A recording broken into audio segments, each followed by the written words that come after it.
Bonjour à tous, maintenant une nouvelle vidéo, cette fois-ci avec Jules Bouillet, un plongeur.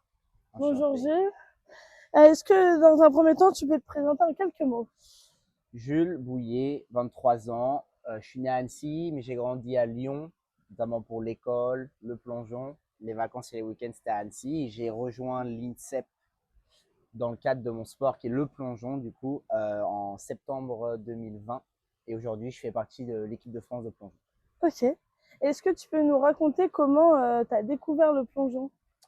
Alors, j'ai découvert par mes frères qui en Ok. faisaient en loisir au Lyon Plongeon Club, à Vèze à Lyon. Et en allant m'inscrire à la natation pour apprendre à mieux nager, bah, je me suis inscrit au club de plongeon au final. Parce Ok. que déjà petit, j'étais très à l'aise dans l'eau. Je faisais des saltos sur le trampoline, des doubles. J'ai appris tout seul. Et du coup, je me suis dit, je vais tenter le plongeon. Ok. Et quel a été ton premier grand souvenir en compétition? Mon premier grand souvenir, c'est en junior, les championnats du monde à Kazan en Russie en 2016. J'avais 14 ans, j'étais le plus jeune.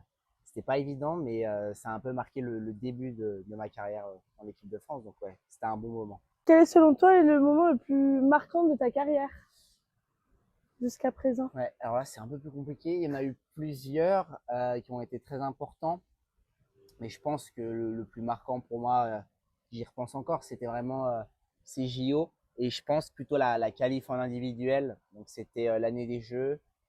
C'était le 9 février 2024 au Championnat du Monde à Doha. Et c'était la dernière qualif possible et j'ai fait cinquième mondial, donc c'était vraiment ouf. Surtout que j'étais revenu d'une blessure à l'épaule, d'un échec l'année d'avant alors que j'étais bien parti. Et je l'ai fait en même temps que Gwendal Biche, un autre plongeur qui est mon meilleur ami, donc c'était vraiment très très beau, un bon moment. C'est encourageant suite à une blessure, etc. C'est Ouais, vrai que ouais, ça devait être motivant et encourageant pour toi. exactement. Comment tu t'es préparé physiquement et mentalement pour les JO de Paris 2024 justement? Alors, ce qui était un peu, comme je disais, j'ai eu une blessure, tout Ouais, ça, et il a fallu se qualifier en individuel la même année que les JO. ouais. Donc, en fait, tu as une année en deux parties. Moi, en synchro avec Alexis Gendard, on était déjà qualifié parce qu'on avait fait une médaille au championnat du monde en été 2023 au Japon. Donc, ça, c'était aussi exceptionnel. C'est un des plus beaux moments dans le plongeon, puisque médaille mondiale sur une épreuve olympique, c'est la première fois, donc c'était incroyable. Mais du coup, le synchro, c'était fait, mais depuis tout petit, c'est l'individuel, on en fait tout le temps. Alors, il fallait aussi se qualifier en individuel. Et j'ai commencé la saison blessé à l'épaule. On m'a dit, faudra tant de temps. C'était environ 4 mois, mais ça peut être plus long. On ne sait pas, une blessure, ça peut prendre plus de temps. Et je me suis préparé la première partie de saison au niveau du kiné, de la prépa physique. J'ai pas plongé. J'ai beaucoup fait de prépa mentale pour répéter mes plongeons, mais sinon, jusqu'à Doha, il y a eu une petite préparation de plongeon. C'était beaucoup dans la tête. Et une fois que la qualif était là, on est parti à pleine balle pour les Jeux de Paris. Donc là, c'était sur un bloc de 4-5 mois. On a eu quelques compétitions, les championnats d'Europe. Et c'était beaucoup de répétitions, travail technique, corriger des micro-points pour être prêt le jour J. Ok, top. Et que retiens-tu de ton expérience olympique? Bah, j'en garde de très très bons souvenirs. Bah, c'était un rêve d'enfant. Puis à Paris, c'est assez spécial. C'était compliqué de prévoir comment j'allais me sentir sur la planche, mais j'ai plutôt bien préparé ça. Bah, j'en suis ressorti grave grandi. On avait un bon groupe. J'avais des amis à moi qui étaient, ma famille, ils sont tous venus me voir.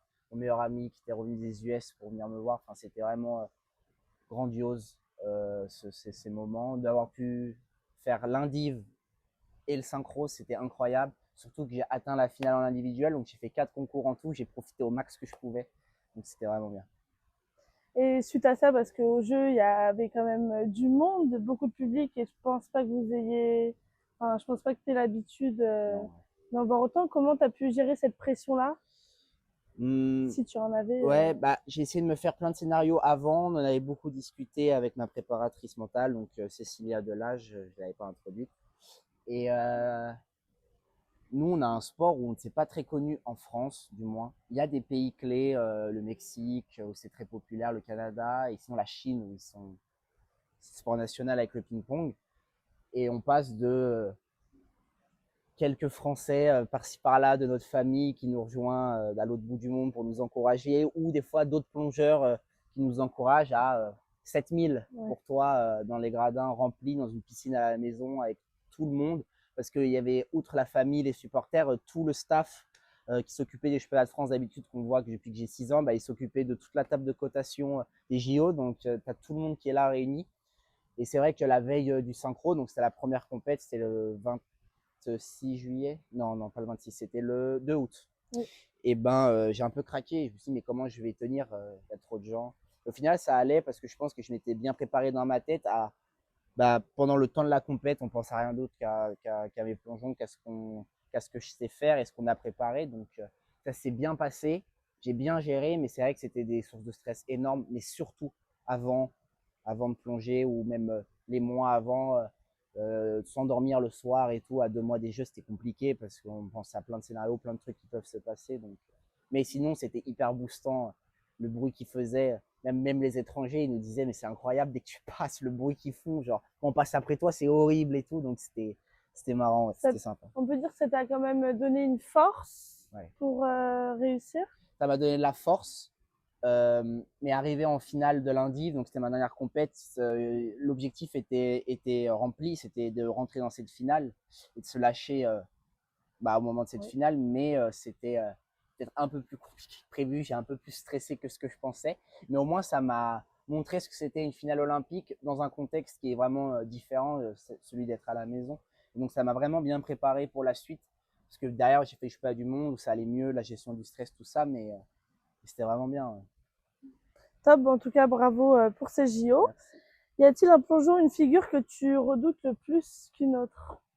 Bah là, je dois faire un nouveau plongeon et c'est un trépied arrière, donc à 3 mètres, c'est considéré comme l'une des plus dures.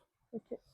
Et c'est vrai que c'est dur. Je l'ai fait quelques fois, ça demande beaucoup de travail. On verra si j'arriverai à le mettre un jour sur une compète majeure avec un enjeu.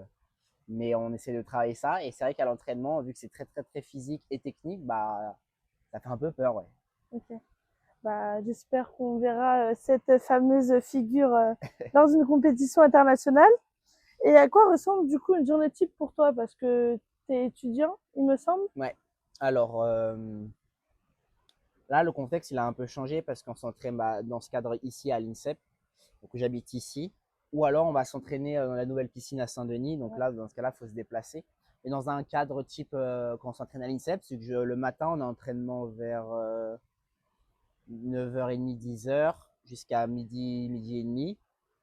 Ensuite, on va manger. Moi, j'habite ici, donc je vais manger au self, puis je vais dans ma chambre. En fonction de mes partiels et tout, parce que je suis en études de kiné, bah, je révise ou je me repose. Ensuite, on reprend l'entraînement vers 15h, 15h30. On fait environ 1h30, 2h. Puis musculation souvent derrière. Et après, c'est le soir et on retourne manger. Voilà. Après, quand on va dans un contexte comme Saint-Denis, on part très tôt le matin en voiture. Soit c'est l'entraîneur, soit c'est moi qui y vais. Et ensuite, on fait des longs entraînements là-bas. On fait 3-4 heures le matin. Beaucoup de ASEC, donc tout ce qui est partie trampoline, tremplin, travail en dehors de l'eau, puis dans l'eau. Puis l'après-midi, souvent, c'est un peu plus tranquille. Et beaucoup de ASEC, mais plus tranquille, un peu de physique. Moi, elle est un peu différente ce début d'année. Je m'entraîne un petit peu moins que les autres parce que je dois rattraper des cours que j'ai manqués les 2 années avant, enfin les 2 années précédentes. Et du coup, j'ai des cycles un peu plus longs sur certaines périodes ou alors sur certains entraînements, je vais être un peu plus long. Mais on est en manque d'entraîneurs en ce moment, donc elle essaie de s'adapter comme elle peut. C'est simple. Et tu as plusieurs entraîneurs du coup? On en a deux.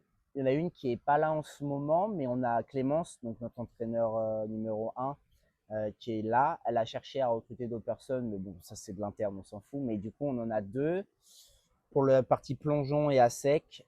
Ensuite, on a Mathieu qui s'occupe de toute la partie prépa physique. Après, on a des kinés, on a les kinés à l'INSEP. Moi, je vois en particulier Alberto. Je crois que Mathis voit le même. On a Sylvain, kiné de l'équipe de France, qui passe de temps en temps. Moi, j'ai la prépa mentale aussi, Cécilia. Et je crois que c'est à peu près tout. Après, il y a d'autres prépas physiques ici qui nous aident aussi, qui nous prend en séance, mais ça, c'est à peu près l'équipe. Ok. Et du coup, tu disais tout à l'heure et même maintenant comme quoi tu avais une préparatrice mentale. Quel est ton rituel ou ta routine avant un plongeon, avant de plonger? Alors moi, j'écoute beaucoup de musique entre mes plongeons, c'est ce qui m'aide à me sentir le mieux. Après, sinon, ce que j'ai appris avec le temps, parce que forcément, c'est hyper personnel ce dont on a besoin avant un plongeon, surtout que c'est beaucoup de stress, nous, vu que c'est pas vraiment physique, c'est beaucoup dans la tête. Moi, je respire, je fais des grandes inspirations à me monter sur la planche. Je prends bien mon temps pour baisser au maximum mon rythme Oui. cardiaque pour me sentir mieux et relâcher.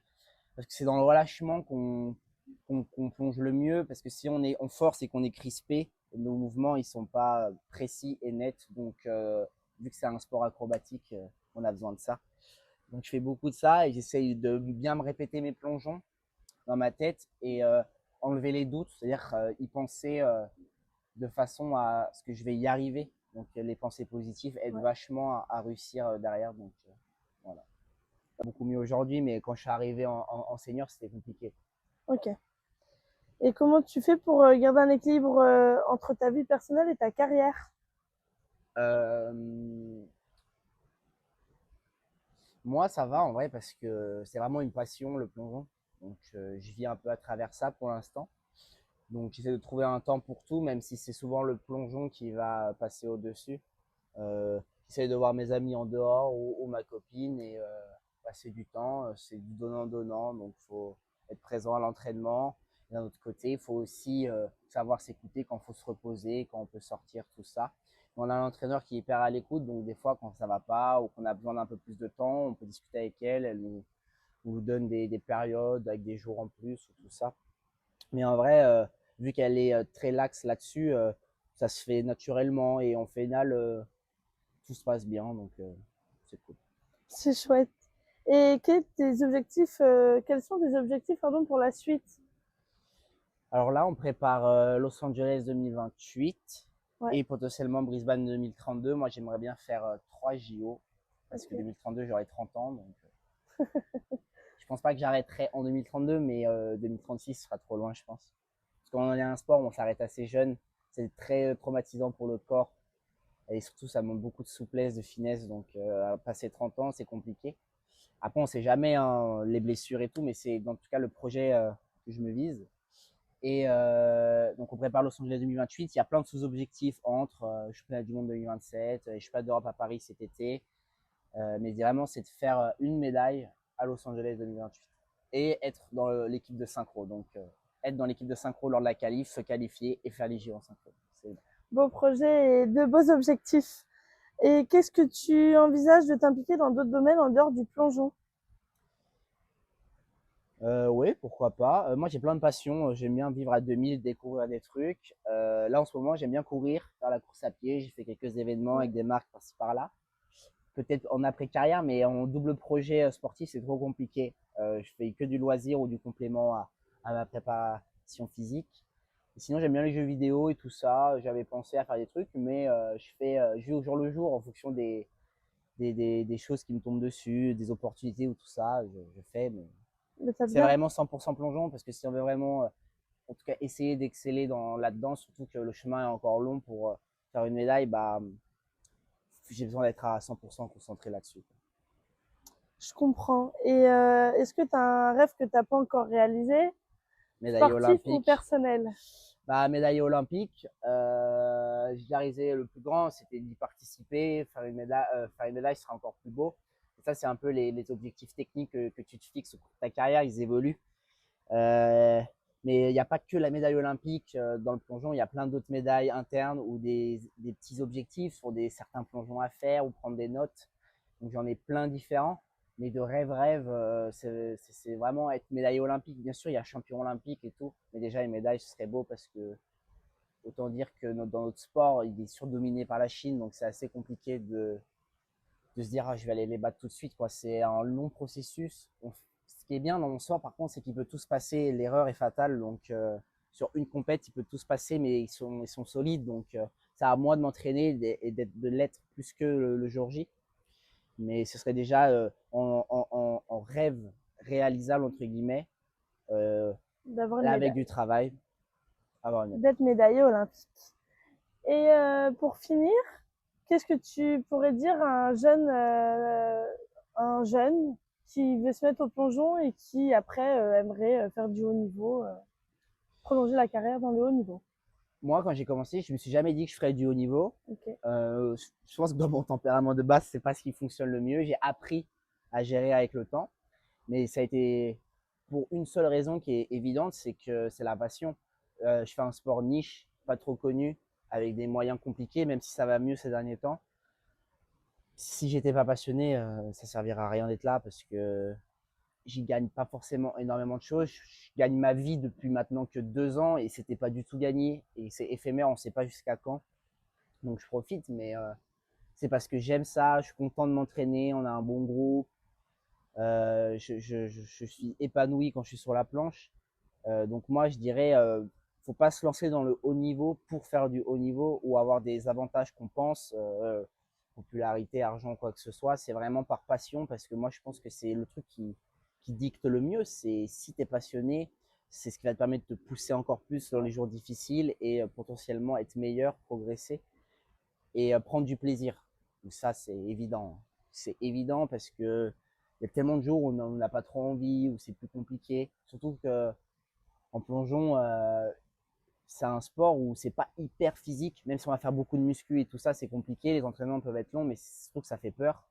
Si tu vas à 10 mètres, ça fait hyper peur. Même à 3 mètres, ça fait peur. C'est très technique, ça casse la tête vraiment. C'est des points techniques à gérer. C'est des micro-détails où il faut en faire 1000 avant que ça progresse. Donc je dirais vraiment plaisir, passion et après, il ne faut pas se poser de questions. Si on aime, on fait et on essaye, quoi. Ok. Bah merci Jules pour cette interview. Pas de souci. Donc vous pouvez regarder et suivre le plongeon d'un peu plus près si ça vous intéresse et ne lâchez pas ce que vous avez envie